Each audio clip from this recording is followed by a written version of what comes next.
want to take an informed decision, but are you taking an informed decision? First thing is that where are you taking information from? Where are you gathering information from? And the buyer has to see, the first thing the buyer should see is that if it's a domain name, is it an domain name of the brand? It's the official website. हाँ, Oberoi.com is the Oberoi best, is the domain name of the developer. So are you looking at it? LodhaGroup.com is the domain name of Lodha Group. So are you looking at a LodhaKolchet.com or a LodhaGroup.com? Or New Thane Kolchet Lodha.com, Oberoi Pokhran dot something. LNT in Thana.com. Narang Realty Pokhran2.com. So this misrepresentation is very important for the buyer to know कि वो जो ढूंढ रहा है वो ढूंढ right रहा है, मगर उसको बताने वाला गलत है। फिर वो आपका डेटा जाएगा, वो वेबसाइट पे कुछ भी क्लिकेबल नहीं होता है। It is just a landing page created by a CP just to collect your data. Rajesh बारी आया, राजेश बारी लैंड्स अप और ही ओबराय लॉन्च, अरे यार ये तो डेटा मांग रहा है, अरे इसका तो प्लान भी नहीं दिख रहा, प्लान भी नहीं दिख रहा, ये भी नहीं दिख रहा, ये भी स्क्रॉल, अरे कुछ दिख नहीं रहा है तो क्या करूं? बटन दबाया, आप आपका मोबाइल नंबर दो, आपका ईमेल आईडी दो, आपका नाम दो, वी विल कॉन्टैक्ट। वो आया डेटा मेरे पास। अब मैं आपको फोन कर रहा हूँ, सर मैं ओबराय रियल्टी का ऑथराइज्ड चैनल पार्टनर बोल रहा हूँ। और मैनी अ टाइम तो दे से मैं ओबराय के यहाँ से बोल रहा हूँ। ओबराय के यहाँ से। अच्छा, best part is that RERA बोल रहा है कि आप the developer on his website has to give the number of the CPs who deal with them. मतलब अगर buyer actually wants to know कि whom should he deal with, so he actually should go to the developer's website or he should go to the RERA details of the project. So on that RERA he will get list of brokers which deal with the project, and those are the people whom the developer is interested. I'd like to add one more question into this. Like, how many customers or clients have asked you, hey, Mr. Prashant Puri, do you have RERA or do you have COC? I don't think COC word भी customers को पता होगा, certificate of competency. They have to give the RERA examination. See, RERA के बारे में buyer पढ़ने कब जाता है मालूम? जब फंसता है।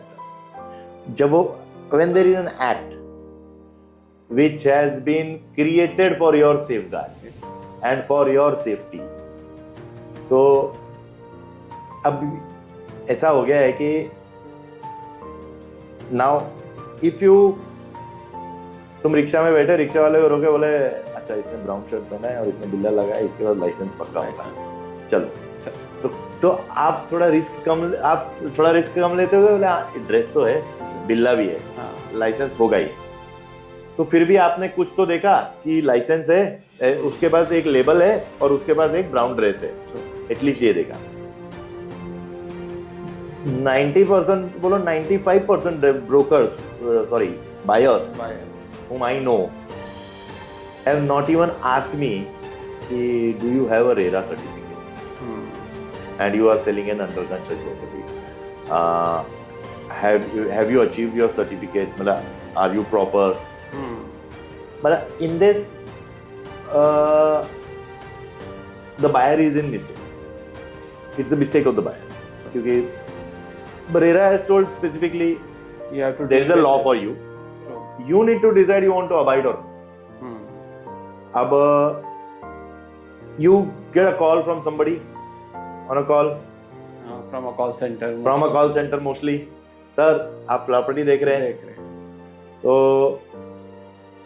अब उनको ऐसा लगता है कि इसको कॉल करते रहो, कभी ना कभी तो लेगा, और जिस दिन वो लेगा उस दिन वो मेरा लकी डे होगा। ठीक है, तो अब लोग परेशान होने लगे। मतलब I believe this is now interfering with the privacy. मतलब आप मंडे के दिन सुबह 10 बजे आपको कॉल आ रहा है, सर आप ये एग्जीबिशन में आए थे, सर आप फ्लैट देख रहे हो क्या, सर हमारे पास ये प्रोजेक्ट, हमारा ये प्रोजेक्ट करवाने। अभी तो डेटा का इतना मिसमैनेजमेंट हो गया है कि वो कॉल सेंटर वालों को ही नहीं मालूम है कि ये बायर का डेटा है कि ब्रोकर का डेटा है। मतलब मेरे को एज अ ब्रोकर, मेरे को एज अ बायर दिन में 10 कॉल आते हैं और वो यही होता है, सर आप फ्लैट देख रहे हो, सर आप, मैं थाना लोकेशन से बोल रहा हूँ, मेरे को आप ये फ्लैट देख रहे हो, अरे मैं तो खुद ब्रोकर, मैं क्लाइंट के लिए देख रहा हूँ, तो वो फोन रख देते।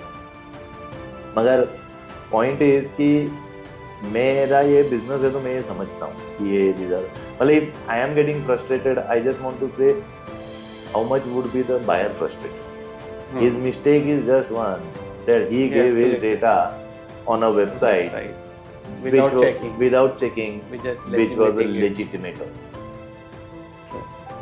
तो simple thing, whenever you are online, जब आप पहला ये देखो कि आप जो डोमेन नेम खोल रहे हो वो डोमेन नेम सिंपल, वो डोमेन नेम पे क्या लिखा है, whether it is sponsored, not sponsored, वो most of it the is time, official or not official. 90% of the times you will get the first 5-10 websites which you will get are the people who have paid to Google. So जो पैसा ज्यादा देगा उसका पहले दिखेगा. This is the basic concept. So वो आप उसी 5 में से क्लिक करने वाले. तो आप क्लिक करोगे और उसके बाद आपको यही चेक, बस इतना देखना है सिंपल, ये डोमेन नेम इज राइट और रॉन्ग.